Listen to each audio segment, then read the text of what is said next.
tiempo, entonces el paciente tiene que ser bien interrogado y bien examinado por un médico. Ahora, existen exámenes que nosotros llamamos paraclínicos que nos van a ayudar a diagnosticar. Hay que entender que los exámenes que tenemos en la actualidad realmente ninguno diagnostica alergia, lo que hablan es de la sensibilidad a lo que el paciente puede tener y que en base a eso y la clínica del paciente uno hace el diagnóstico. Entonces tenemos las pruebas de sangre que son la IgE específica, lo que antes llamaban el RAST, que nos va a decir, pues un panel grande nos va a decir a lo que el paciente es alérgico, tanto desde el punto de vista alimentario como desde el punto de vista ambiental. Nos va a hablar de valores. Hay unos valores que se muestran allí y es muy importante porque muchísima gente es sensible a muchas cosas. Entonces a lo mejor uno hace un examen de 72 cosas y salen 30 positivas. No significa que el paciente sea alérgico a todo eso. El paciente tiene una sensibilidad. Hay que ver los valores, hay que ver las clases, eso lo reportan en clase 1, 2, 3. Mientras más alta la clase, pues mayor probabilidad de que sea alergia y, por supuesto, interpretarlo con la clínica del paciente. Por otro lado, tenemos las pruebas que son el gold estándar, es decir, son las pruebas más aceptadas a nivel mundial, que es el famoso prick test, que son las pruebas de los pinchacitos en la mano, en el brazo, perdón, o en la espalda, que lo que nos van a ayudar es a ver la sensibilidad directa en el paciente. Entonces es una prueba mucho más específica porque es directa, ¿ok? Claro, ¿cuál es la limitante de esa prueba? Que solamente la practicamos los médicos entrenados para ello, es decir, los médicos alergólogos e inmunólogos que estamos entrenados para eso, porque eso no es una cosa que uno simplemente lo hace y ya.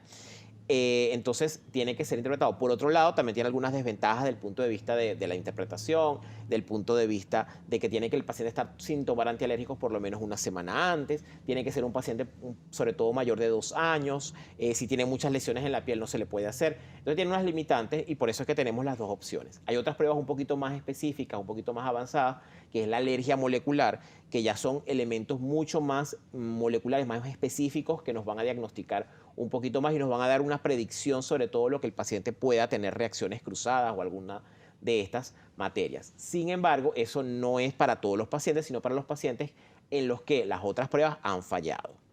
Doctor, ¿hay sistemas inmunes más débiles que otros? ¿Cómo podemos hacer para fortalecernos? Realmente no hay nada que pueda decir, mira, sí, esto te ayuda a fortalecer el sistema inmunológico, porque eso va a depender muchísimo de cada paciente. Depende del contacto con el que yo tenga con diferentes elementos antigénicos, depende de lo que yo haga en mi vida diaria, en lo que trabaje, el ambiente con el que estoy rodeado.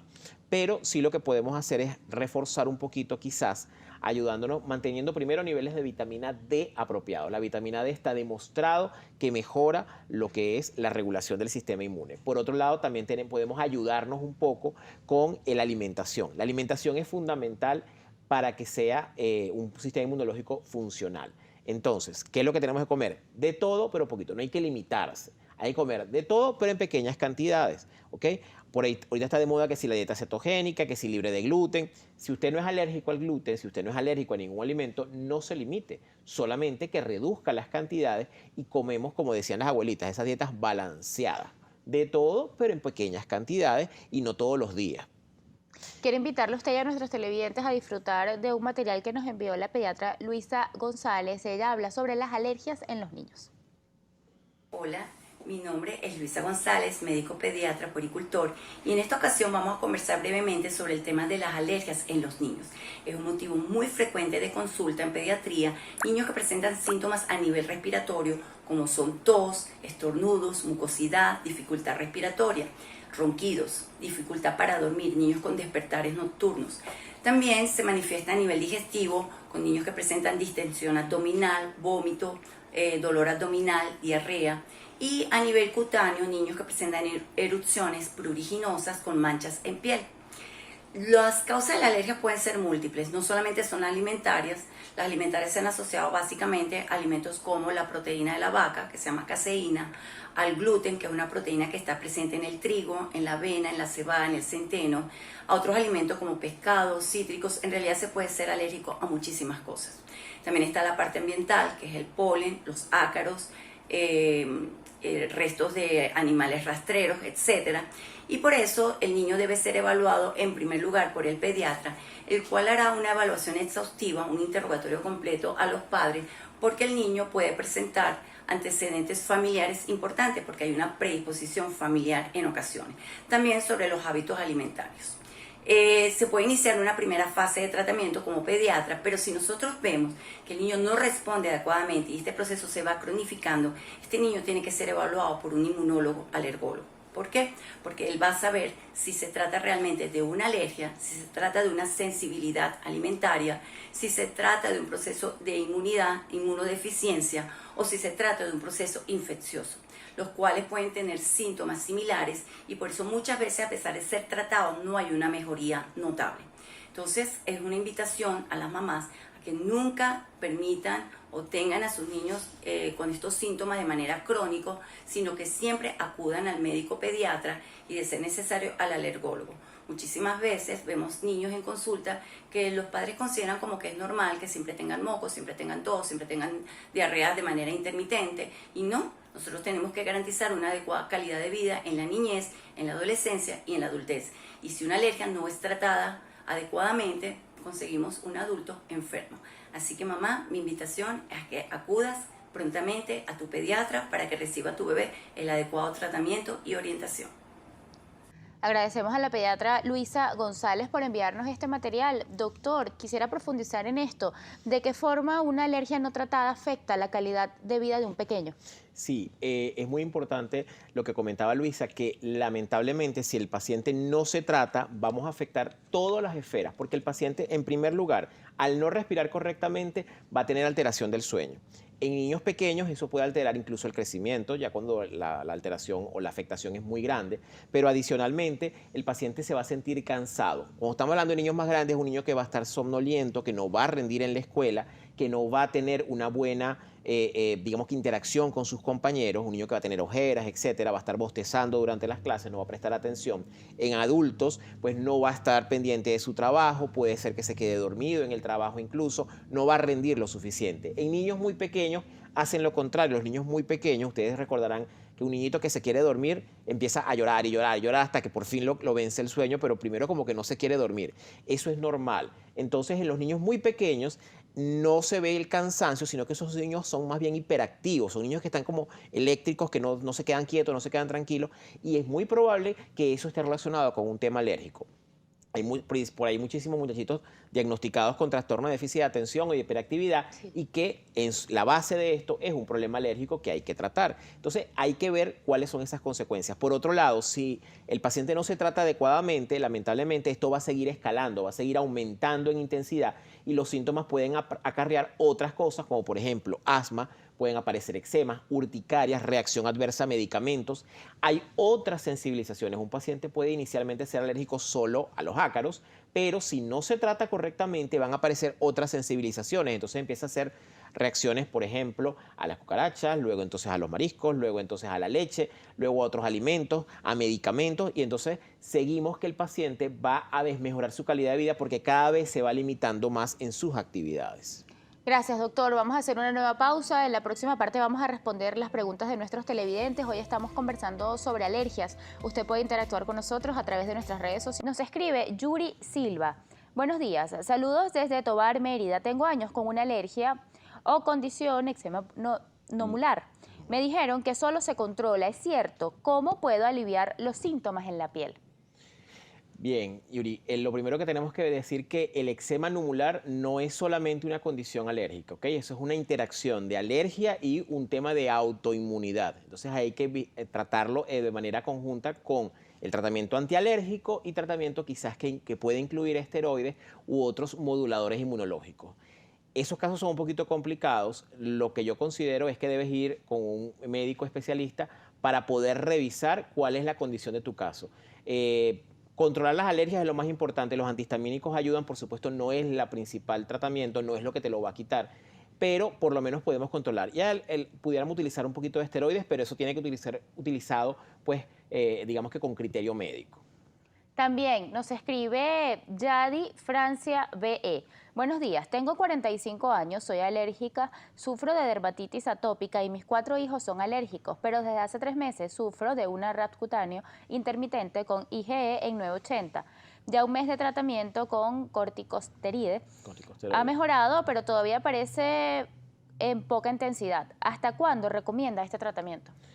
Bien, probablemente lo que tú hiciste fue caer en la famosa marcha atópica, es decir, comenzaste con una dermatitis atópica y ahora se te está complicando con otro tipo de manifestaciones, ese rash pudiera ser una urticaria. Yo te sugiero primero que no uses el esteroide tanto tiempo. Consulta con tu médico porque el esteroide no se puede utilizar por tanto tiempo de manera prolongada porque recordemos que tiene efectos secundarios. Cuando se necesita se usa, pero en este tiempo ya más de un mes es mucho tiempo. Podemos utilizar y controlar con antihistamínicos, es decir, con antialérgicos, solo que utilizamos unas dosis un poquito más altas, el doble de la dosis, es decir, en lugar de tomártelo una vez al día, se toma cada 12 horas y hay que ver cuál tipo de antihistamínico es el más recomendado porque hay varios. Entonces hay unos que son como que un poquito más fuertes para condiciones de la piel y hay que ver cuál a ti específicamente es el que te funciona. Nos escribe Vanessa Guerrero, son 2 preguntas, doctor. ¿Qué se debe hacer cuando se tiene un shock anafiláctico? ¿Cómo se puede actuar? Y en tal caso de llegar a ser edema de epiglotis, ¿a dónde acudir? También coloca, soy alérgica a la B12 y a la vitamina C. ¿Cómo puedo consumir estas vitaminas sin hacerme daño? Bueno, la alergia a la vitamina B es realmente bastante frecuente, a la vitamina C no tanto. Hay que ver si realmente es una alergia a estas vitaminas, porque normalmente no es a la vitamina, sino a los excipientes, es decir, a lo que acompaña al medicamento. Entonces habría que evaluarlo correctamente. Hay que verlo, tomarlo, por ejemplo, vía oral para ver, claro, no lo hagas tú sola, eso tienes que hacerlo en compañía del médico, para ver si realmente es la ampolla, es el excipiente, es el medicamento. La vitamina C probablemente seas alérgica a algún cítrico, entonces por ahí, por reacción cruzada, puedes hacer una reacción. Entonces hay que tomarlo de manera diferente. Realmente la vitamina B y la vitamina C, si no las tomas, no importa porque las puedes recibir por otros, por los alimentos, por la alimentación normal, diaria, se recibe suficiente vitamina C y suficiente vitamina B como para no necesitar un adicional. Ahora, en el caso de la anafilaxia, es una condición mucho más grave que incluye no solamente la reacción en la piel, sino que también incluye hipotensión arterial, dificultad para respirar. Entonces, en estos casos, el primer tratamiento que hay que utilizar es la adrenalina. Los pacientes que saben que tienen anafilaxia tienen que estar controlados por su médico y su médico les va a explicar cómo colocarse la adrenalina en el caso de que sea necesario. Eso no se coloca de manera alegre, se coloca de manera intramuscular en el muslo, en la cara lateral externa del muslo, pero tiene que ser la dosis indicada por su médico porque eso va a depender del peso. Si el paciente tiene una emergencia y está comenzando los síntomas, todavía no ha llegado lo de la epiglotis, puede utilizar antialérgicos normales, desloratadina, loratadina, cetiricina, cualquiera de ellos. Se toma 3 o 4 tabletas de una sola vez, juntas. No va a pasar absolutamente nada, pero va a mejorar los síntomas. Si pasados 20 minutos no mejora, acuda a un servicio médico porque hay que colocarle adrenalina. Doctor, llegan muchas preguntas. Zulay, buenos días. Mis hijos desde niños siempre fueron alérgicos. Quisiera saber si por esta razón tienen el pecho salido. Probablemente no, eso es una condición de pectum carinatum que realmente eso es algo más bien genético, Okay. No tendría que ver con la alergia. También nos escribe Ángeles Cake. Buenos días, mi hija tiene 15 y constantemente tiene dolor de barriga, le sucede al tomar leche, chocolate y harina de trigo. ¿Puede ser alérgica a esto? ¿Y eso ocasiona dolor abdominal? Pregunta. Lo más probable es que sea una sensibilidad o una intolerancia, no una alergia, porque la alergia produce otro tipo de síntomas, pero sí es una intolerancia, hay que suspender el medicamento, el alimento y hacer las pruebas apropiadas para ver. Lo bueno de eso es que esto es transitorio. Si es una intolerancia, es transitoria. Entonces, si se hace una dieta por 6 a 8 meses, debería mejorar los síntomas. También nos escribe Omairis19. Buenos días, tengo un bebé de 3 años, siempre tiene tos, lo he llevado al pediatra, incluso a un neumonólogo. Le mandan diversos tratamientos y aún sigue con tos. ¿Qué puedo hacer? Pues la siguiente parte es ir con el inmunólogo, con el alergólogo, para evidenciar si el paciente tiene una alergia. Y si es alérgico, pues colocar el tratamiento apropiado. O sea, hacer pruebas de alergia para ver si esa es la causa de la tos.